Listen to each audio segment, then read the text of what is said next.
Burn.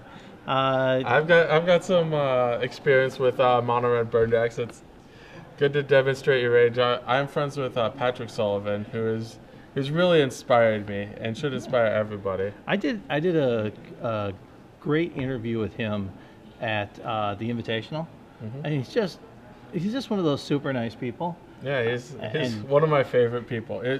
If I had to make a list of my favorite Magic players, he would probably be on the top of the list. Also, I think one of the future SCG Open events that I'm looking forward to watching from the comfort of my own home, November 17th and 18th in Seattle, Cedric Phillips and Patrick Sullivan together. Oh man, my favorite team. Oh, those two are going to be an absolute riot. David Kolschowsky. I hope that's not a too bad of a... Kolschowsky? Yeah, Kolschowsky. Okay. So David is going to have to follow in the lineage handed down from Patrick Sullivan himself, playing the burn spells. Basically, this deck is as simple as it might say. All he wants to do is play cards that are closest to Lightning Bolt as possible. Yes, I would think... He would play 40 Lightning Bolts and 20 Mountains if he were allowed to. I'm thinking somehow if I played a Legacy event, this is kind of the deck I would like to play, only just because it's like, I want to race as quickly as I can before you get started and going, and I get in trouble. Yeah. I played Mono Red Burn, or I played Burn. I shouldn't say Mono Red. Yes. I played Burn in 2 opens. Yes. I have cashed them both. And in the first one I played in, I missed top 8 by one match. I went 6-2. Yes. And the only reason I definitely made major mistakes in both of my matches. So it was my fault. Okay. This deck is not a easy deck to pilot. No, I think people think get the reputations. There's a reason Patrick Sullivan has as many top 8s with burn as anybody else. Yeah. It's not like he goes to a bunch of his success rate in these opens with burn is fantastically high. On the other hand, we have Jeff Rasmusen playing Rug Delver. Kind of a standard build of it. It's actually a pretty tough matchup for Mono Red Burn. Even though the burn deck does not have the Wasteland, it has a very stable mana base. It's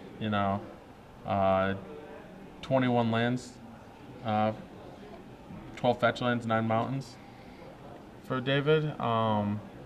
The spell pierces, the dazes, and the pressure from Jeff, very good. Like a lot of times you just try. You're trying when you're David. You're trying to resolve 6 spells. Oh, the Vexing 7 spells, really. Which will be met with a lightning bolt. So I do not like. One of my least favorite cards in Mono Red Burn is Vexing Shusher. For that, you can't play a spell and have it trade for one of your opponent's spells when you're Mono Red Burn, because the first 6 spells you cast do nothing. The 7th kills them though. Yes. However, if one of your spells is Vexing Shusher, that does not count as one of these 6 spells. No. Give me Goblin Guide. Turn 1 Goblin Guide. That's all I ever want from Mono Red. Goblin Guide if it's not on turn 1, it's actually not fantastic against Rug Delver because of the bolts, because of the blockers. It's one of the cards that can actually turn out to be bad. Really? Yeah. It doesn't go to the face. It can be interacted with non-counter spells. So we have a Tarmogoyf from Jeff. And David's going to really want to get hopefully multiple spells off.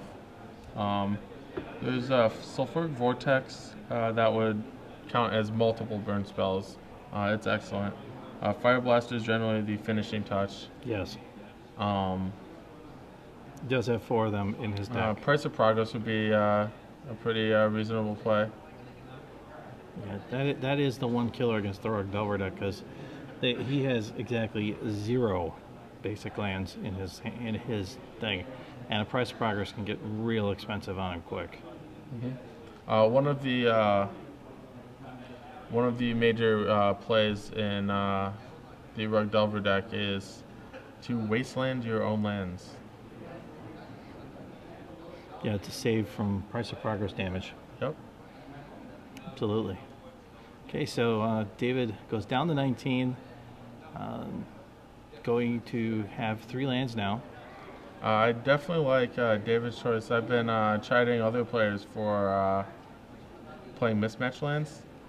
I like David's commitment to the Zendikar full art lands, all the same picture. Zendikar lands, I believe, are a little more expensive because of their artwork, the full art ones on that. They're not. These aren't terribly expensive, but they're not free. Okay, Searing Blaze. He played a land, so it does 3 to a creature and 3 to the player. So David's choosing Tarmogoyf and Jeff. So each of those take 3. Okay, let's see if he has something else in his hand to take care of the Tarmogoyf. Might actually nope. He wants a Searing Blaze to be a 2-mana lightning bolt. Okay. Only. Not taking advantage of. Okay, that was unique. Okay, Jeff swings for 4 to take David down to 15. Alright, so looks like Jeff's hand is pretty nice. It has a Force of Will, a Stifle, a Brainstorm, and another Tarmogoyf. And he passed the turn over. So David on a 2-turn clock from the 2 Tarmogoyfs. So he's going to need to assemble lethal burn. These are going to probably be 4 spells, 4 burn spells in 2 turns. Yes. So it's a 3. He's going to get 3 turns actually. Okay. This turn, next turn. Just for those of you at home, the die is not a separate 4/5. Yeah. It's a 4/5 that's supposed to be on both of his creatures. For some reason, he's put it out in front. He's going to Chain Lightning. Chain Lightning, Goblin Guide. So here's a situation. How's that Goblin Guide look? It looks like a nice little chump blocker. Not much of one. No.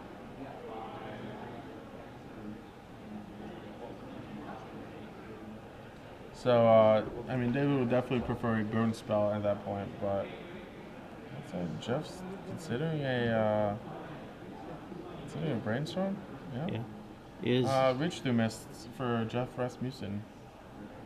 is a Draws 2. him 2 Force of Wills and a 4th Tarmogoyf, so. Wow. That's pretty impressive. So he'll put the Stifle, and I believe